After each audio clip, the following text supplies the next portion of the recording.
my name is Najy. I'm Alivia. And we're the Lipstick Thespians. And today we're doing the palette tag. Created by Samantha March and Allie Glines. And I've been obsessed with watching people do this, and we have a lot of eyeshadow palettes. So figured we'd hop on board the train. Yeah. Alright, so first up is Newest palette, and that is with me. We just got this in the mail a couple of days ago. This is the Picante palette by Carity. She's just so nice looking. I used her a smidge the other day, but other than that, I haven't done a full look with her. I haven't used it yet. Yeah, and very excited to own it though. I love Carity shadows, and we've thought about this one for a while, and it felt like it belonged in our collection. It needed to come home. It needed to come home. Next one is Show Your Oldest palette. We got these at the same time. These are the NYX In Your Element palettes. Yeah, mine is so old. You can see this one. It got stuck on a heater at one point because this was before I really gave a crap about my makeup.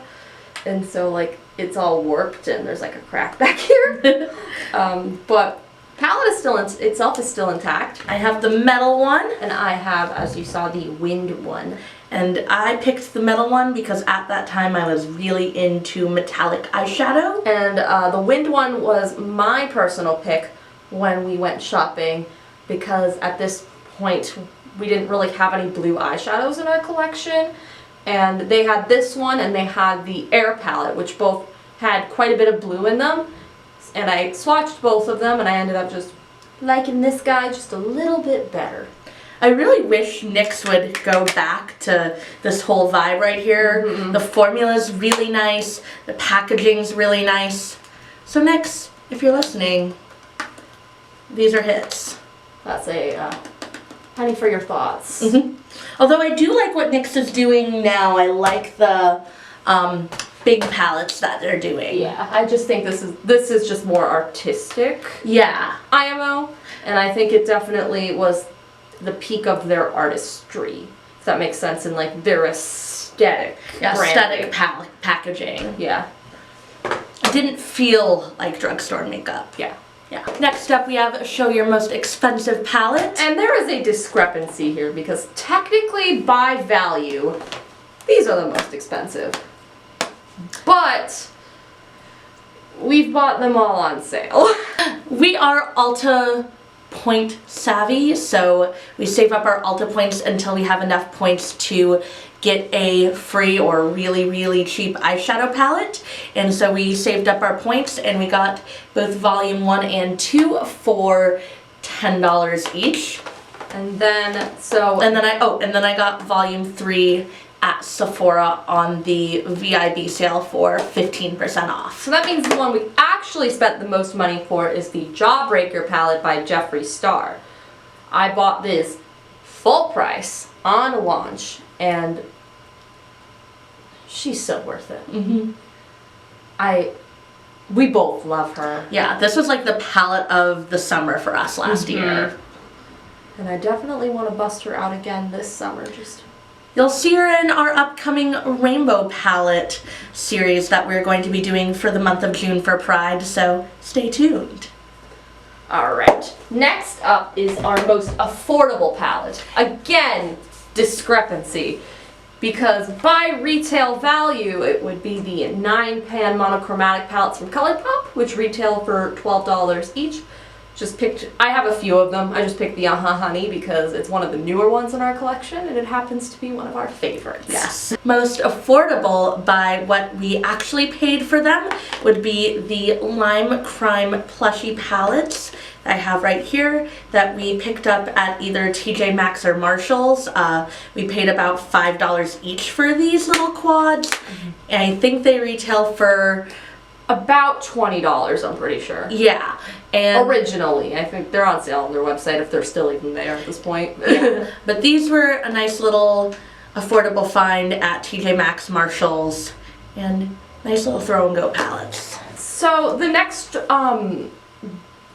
is your everyday palette. However, we don't really have everyday palettes because we just have so many and we try to use all of them semi-equally. Yeah. So for me, I picked the palette that if I could only take one palette with me on like vacation or something, which you better not be doing that anytime soon. But if I have to go out of town and I had to grab only one thing, it'd be this baby. The Urban Decay Born to Run palette. This is worth all of the hype. You've heard about it, which is funny because that's another question. And we love this so much. We got it for free with our Ulta points. And then I broke it! And then I accidentally broke it and bought it again full price at Sephora And about 2 weeks before it went on sale. Yep. Rip. But I don't really regret that because it's such a good palette. Yeah, this palette is one of my favorites because you can do so much with it and it's relatively compact for the amount of shadow and the amount of color you get out of it. And also, if for whatever reason, if I'm like, I need to do a neutral look, which, hello, that's not me very often, but if I feel the need, this palette provides me with that, but it also gives me a range of purples and pinks and blues and greens that to spice up my life. And then for me, kind of the same deal. If I could just throw and go one palette, but I also kind of tried to do something a little bit more on the neutral side, like my version of a neutral palette, my version of everyday makeup, and this is the Tarte Adelaine Morn collab, and love this palette. It's neutral, but it has some pops of yellow, some really pretty metallics in it. It has a shade right here called Contour that I actually can use as a contour shade, and a gorgeous blush and a stunning highlight. This is maybe one of my favorite highlights in my collection, so this palette really does do most things for me. I have taken it traveling before. It used to be in my travel kit. Love this little guy. Hard to agree on the highlight, but you only like this palette because you have yellow hair. We own a lot of colorful eyeshadow palettes. You've already seen some of them in this video. Spoiler alert, we own 30 rainbow palettes, and you are going to see all of them over the course of the month of June, because June is Pride Month, and we are gay. So it took us a bit to kind of decide what our most colorful palette was, and we went through them all, and we ended up deciding on the GLF J-Des TV collab called Unicorn Party. And this is a fun little palette, doesn't really have anything neutral in it. And it was a tie between this and the Glamlight Cake palette, but a lot of people have been doing the Glamlight Cake palette, so I wanted to show a little something different. I also wanted to hype up a local indie brand. Local to me, they're based in Connecticut. Connecticut is my home state. And we're residing currently in Massachusetts, so it's state right next door to us. So really happy to hype this brand. If you haven't heard of GLF, definitely go check them out. They are a Caribbean Latina owned makeup brand, indie brand. Super hype about the brand and their whole aesthetic. So if you like some color, go check out GLF. We'll link them down in our description box below. All right. Now, next is smallest palette. So again, it's one of those things where we're not quite sure if we would really count the cover shots as a full palette.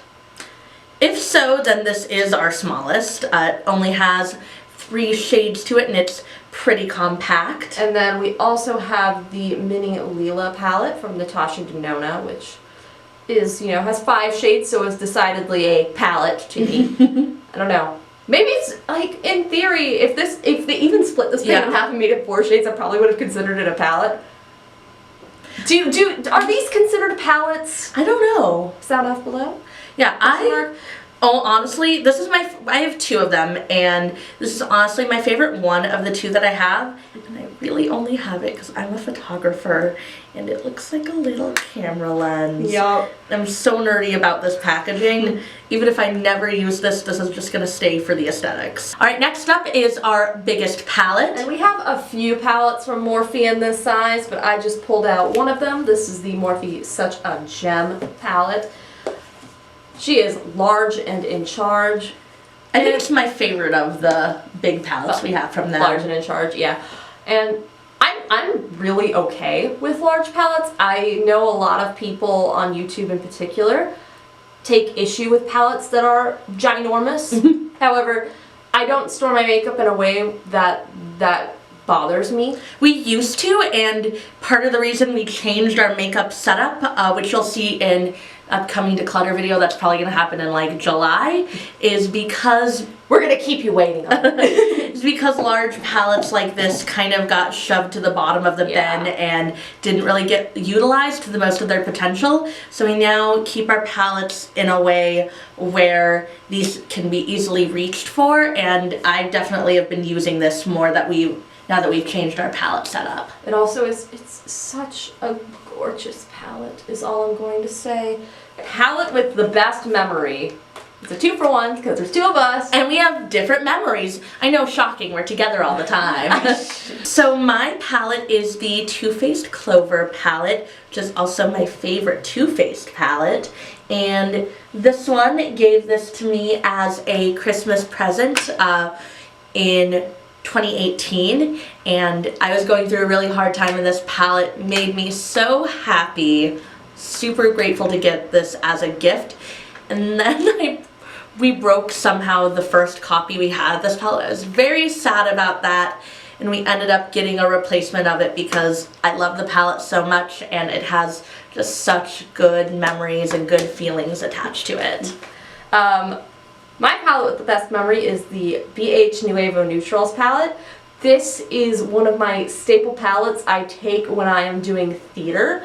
It is, as you can see, very neutral, very good for natural show makeup. It also has all of these blushes, and it has a range of colors that pre-corona era, you know, you could pass this around to multiple people in your show if they needed some makeup, if they needed a color, and, you know, just have some fun community sharing times. Make theater, touchy-feely contact sport. But yeah, I remember using this when I was in a production of Marisol by Jose Rivera, and I had to look very 90s chic.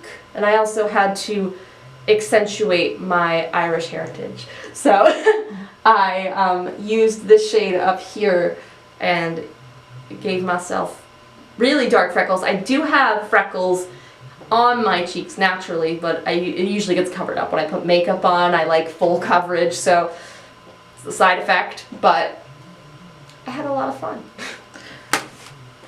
Alright, palette that's worth the hype. For me, my palette that's worth the hype is the ABH Jackie Aina palette. This was one of the most hyped palettes of 2019, and I really think for good reason.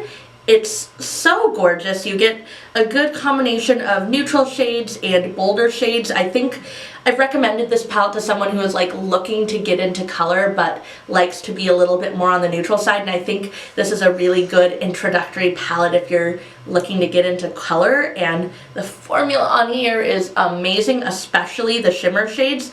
This shade Wigglies right here is my dream shade. This is my go-to lipstick shade, is wearing a metallic red lipstick, so I like that I have that in eyeshadow form in this palette. Definitely worth every bit of hype this palette was getting last year. My palette that's worth the hype is the Huda Beauty, the new Nudes.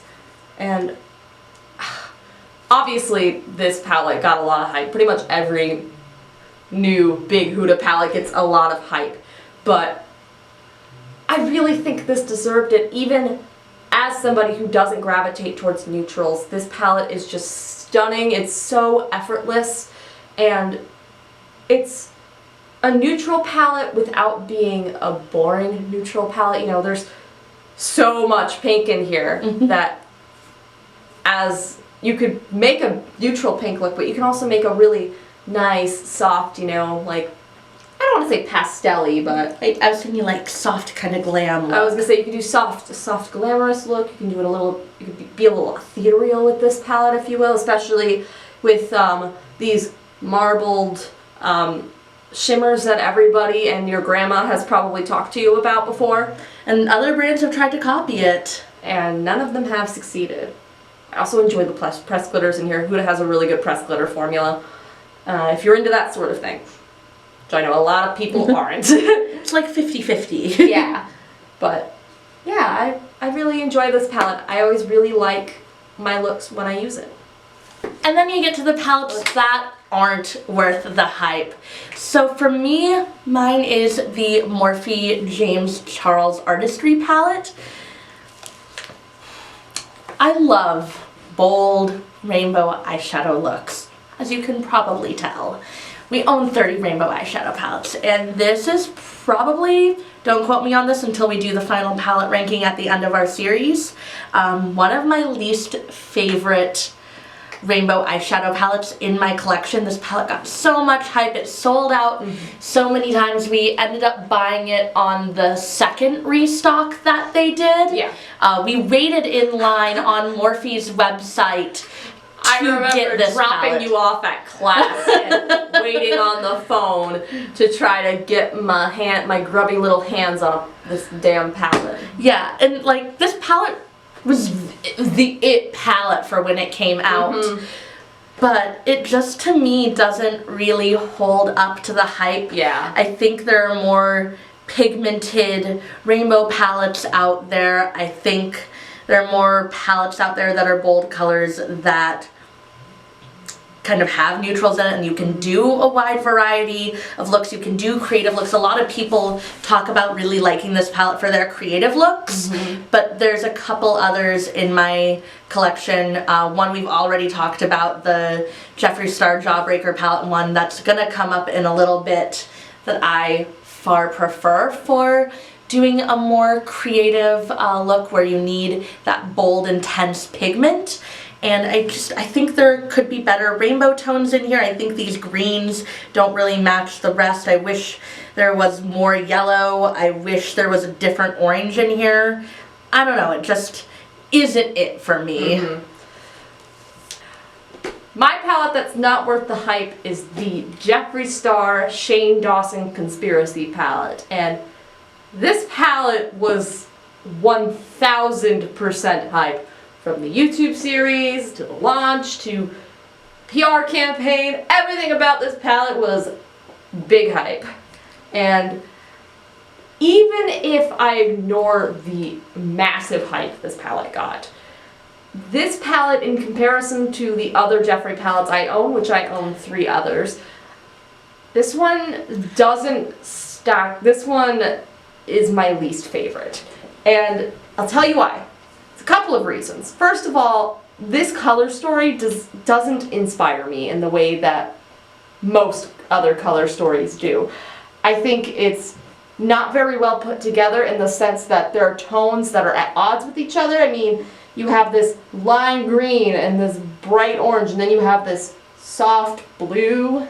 And that blue doesn't, like, these two go together. Yeah, like these two go together. And some of the shades go together, like I would say most of the bottom row goes together pretty well. I would say the top row goes together really well. The middle row does not, though, and the middle row doesn't really go with the rest of the palette. Even if I ignore, though, the layout of this palette and the fact that, in my opinion, this palette is just not very inspiring from a color theory aspect, this palette also does have some inconsistencies. To the point where, unfortunately, some and most of the best shadows in this palette are the neutrals, which is a great thing if you love neutrals, but if you're someone like us who loves to wear color every day of the year, it's a little sad when you see a palette that has some of these nice colors and they just don't work well. Like, for instance, this color Sleep Paralysis. If you watched the whole thing, you already know this, but the original Sleep Paralysis, when they had swatched it, swatched impeccably well. It was beautiful. However, very last minute, but in in comparison into production. I don't know how far into production exactly, but pretty late in the game in production. It was figured out that they originally formulated it with a non-vegan ingredient.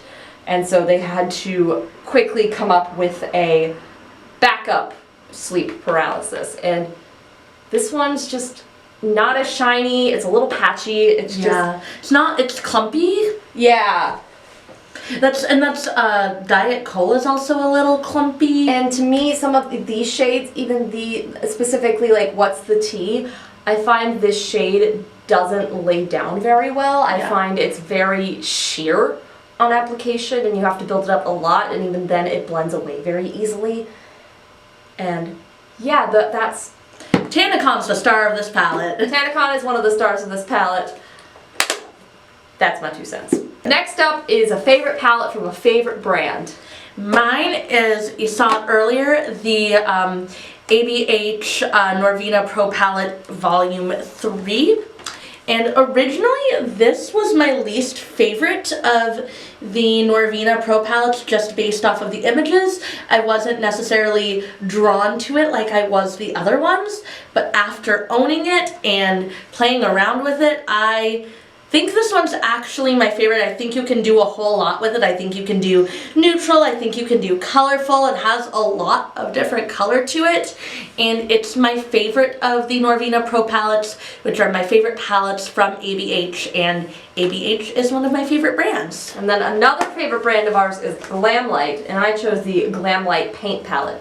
This was part of our very first order from Glamlight and was pretty much the first palette we tried, was the first introduction to the brand, and I just absolutely loved this palette. The reason why I fell in love with this palette is, ironically enough, the red. Which, I mean, red isn't like the most, isn't the most out there shade, but this red is just one of those reds that when you lay it down, when you blend it out, it still looks red. You know how so often you'll see a red eyeshadow, you put it on your eye and you blend it out and it ends up turning pink? This one doesn't do that. And it is glorious. This entire palette is extremely pigmented, and these shimmers in here look wet on the eye and are so gorgeous. A+ packaging. I love that Glamlight does all of these fun concept palettes, and as an artist myself, it really inspires me both in my makeup endeavors and just in my creative endeavors. Alright, so we made it to the very end, and our last palette is our most used palette. This is the Tarte Christmas palette from 2017, I believe. It is called Hidden Treasures. It was their Sephora exclusive palette. And this isn't the oldest palette, but it is also one of our oldest palettes in our collection. And still smells amazing. Yup. And as you can see, there's pan in one of the contour shades. We've dipped in pretty hard to a lot of these shades, especially Bazaar up here has a very heavy dent in it. So does this one, Craft. Yeah, there's a lot of dents made in this palette. And this was one of our first investment palettes that we spent a lot of money on, and we loved this thing. This thing went everywhere with us for a very long time. But yeah, I loved her back then. I still really like this palette. I don't know if they came out with this palette in 2020 if I would buy it.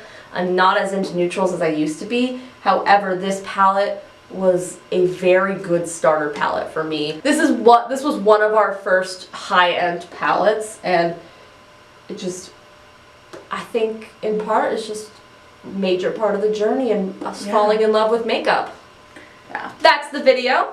If you liked it, be sure to like, subscribe, and ring the bell. Do you have any favorite palettes of the palettes in our collection? Do you agree, disagree? Are there any palettes that we have that you want to see any looks with? Any reviews?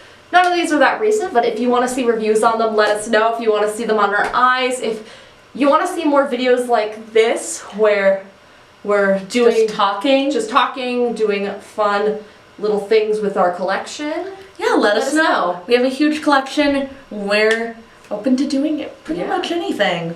So thank you so much for watching. See you later.